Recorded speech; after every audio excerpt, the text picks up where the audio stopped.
కాబట్టి సహజంగా ప్రైవేటీకరణకు, ప్రైవేట్ రంగంలో పెట్టుబడులకు అన్ని ప్రభుత్వాలు కూడా పెద్దపీట వేస్తాయి, ఆహ్వానిస్తాయి. ఆహ్వానించినప్పుడు ఏం చేస్తాము? ఒక ప్రైవేట్ పరిశ్రమ వచ్చినప్పుడు వారికి రాయితీ మీద భూ కేటాయింపులు చేస్తాం. మార్కెట్లో ఉదాహరణకి ఇప్పుడు మనకు ఎగ్జాంపుల్ చెప్తున్నాను. హైదరాబాద్ నుంచి ఒక 20-25 కిలోమీటర్ల దూరంలో అక్కడ మార్కెట్ విలువ భూమిది ఎకరానికి 20 కోట్లు ఉన్నప్పటికీ మనం ఏం చేస్తామంటే కేవలం 2 కోట్లకో, 1.5 కోటికో రిజిస్ట్రేషన్ వాల్యూ ఎంత ఉంటే అంతకో ఆ పద్ధతుల్లో మార్కెట్ వాల్యూ ఎంత ఉన్నప్పటికీ చాలా రాయితీలు ఇచ్చి మనం జనరల్గా భూ కేటాయింపులు చేస్తాం. అసలు ప్రభుత్వాలు ఎందుకు భూమి కేటాయింపులు చేస్తాయి? ప్రైవేట్ రంగంలో ఉండే పారిశ్రామికవేత్తలకి ఉపాధి కల్పన కోసం, ఉద్యోగాలు ఇస్తారు పిల్లలకి, మన పిల్లలకి మన రాష్ట్రంలో అనే ఉద్దేశం ఒకటైతే, రెండవది కంపెనీ పెట్టినప్పుడు సహజంగానే కంపెనీ ట్యాక్సులు కడుతుంది, రాష్ట్ర ఆదాయం పెరుగుతుంది, ఎకనామిక్ యాక్టివిటీ వస్తుంది. ఈ ఉద్దేశంతో మనం రాయితీలు ఇచ్చి భూ కేటాయింపులు చేస్తాం. ఇది ఈ ప్రభుత్వం ఆ ప్రభుత్వం అని కాదు. స్వాతంత్రం వచ్చిన నాటి నుంచి భారతదేశంలో ప్రతి ప్రభుత్వం, కాంగ్రెస్ ఉన్నా, తర్వాత టీడీపీ ఉన్నా, మొన్నటిదాకా బీఆర్ఎస్ ఉన్నా, ఎవరున్నా పారిశ్రామికవేత్తలకు, ప్రైవేట్ పెట్టుబడులకు స్వాగతం పలకడం అనేది ఒక ఆనవాయితీగా వస్తూ ఉన్నది. అయితే 10 ఏళ్ళు మేము ప్రభుత్వంలో ఉన్నప్పుడు మా దగ్గరికి చాలామంది వచ్చారు.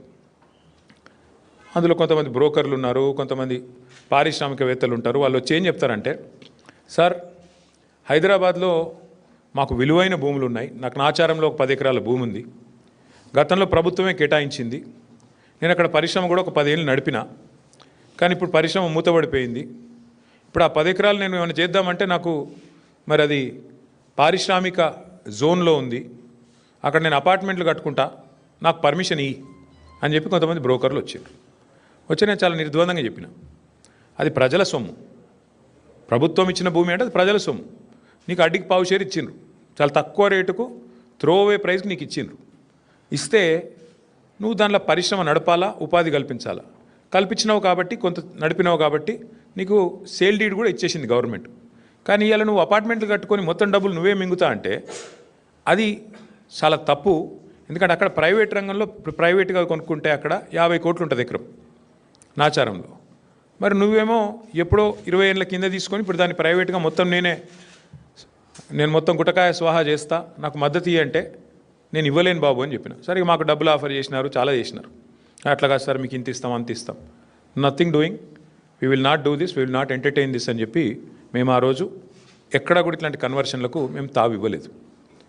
కానీ ఇవాళ ఎంత పెద్ద భూ కుంభకోణం అంటే ఇవాళ రేవంత్ రెడ్డి ప్రభుత్వం తెరలేపింది సామాన్యమైన భూ కుంభకోణం కాదు. 1 కాదు 2 కాదు, హైదరాబాద్లో చాలా చాలా పెద్ద ఎత్తున మన దగ్గర పారిశ్రామిక వాడలు ఉన్నాయి.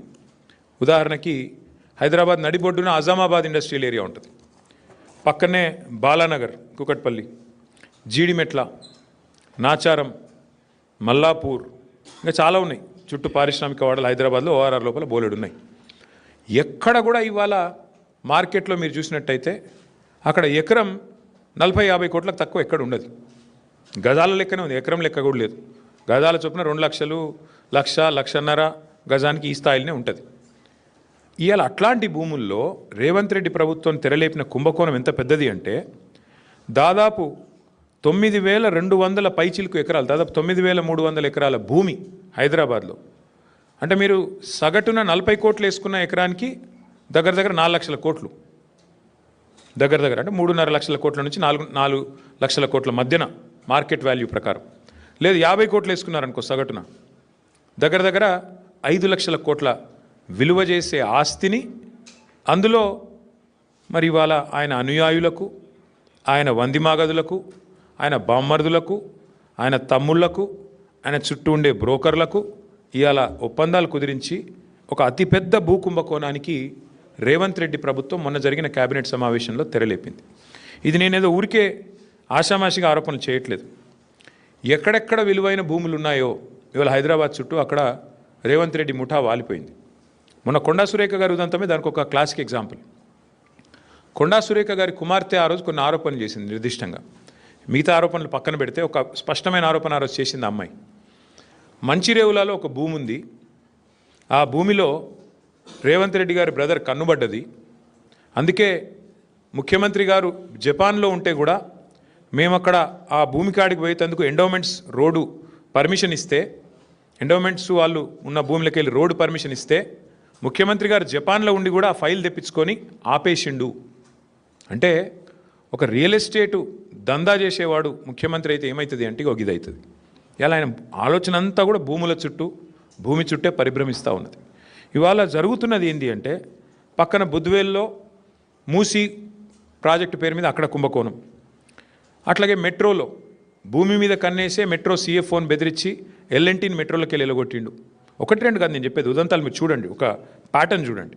సెంట్రల్ యూనివర్సిటీ భూముల మీద కన్నేసి అక్కడ విద్యార్థుల మీద అక్కడ అసలు మొత్తం బుల్డోజర్లతో అర్ధరాత్రి పోయి మొత్తం 400 ఎకరాల మీద కన్నేసి అక్కడ అరాచకం చేసిండు. అప్పుడు సుప్రీంకోర్టు ఆపింది. అట్లాగే ఈరోజు సేమ్ థింగ్ 9292 ఎకరాల పారిశ్రామిక భూముల మీద కన్నేసి రేవంత్ రెడ్డి గారు ఆయన ప్రభుత్వం ఇవాళ Hyderabad industrial lands transformation policy అనే పేరిట భూములను కొల్లగొట్టే కుంభకోణానికి తెరలేపిండు. ఇక్కడ సింపుల్గా నేను చెప్పే లెక్క మళ్ళొకసారి అర్థం చేసుకోండి. ఈ 9292 ఎకరాలు మొత్తం కూడా ప్రభుత్వ భూమి. ప్రభుత్వం పారిశ్రామికవేత్తలకు మీరు పరిశ్రమ పెట్టండి అని ఇచ్చిన భూమి. అడ్డికి పావు షేరు అంటే మార్కెట్ విలువ రూపాయి అయితే 10 పైసలకో రూపాయికో రూపాయల 1 పైసకో ఇచ్చిన భూమి ఇది.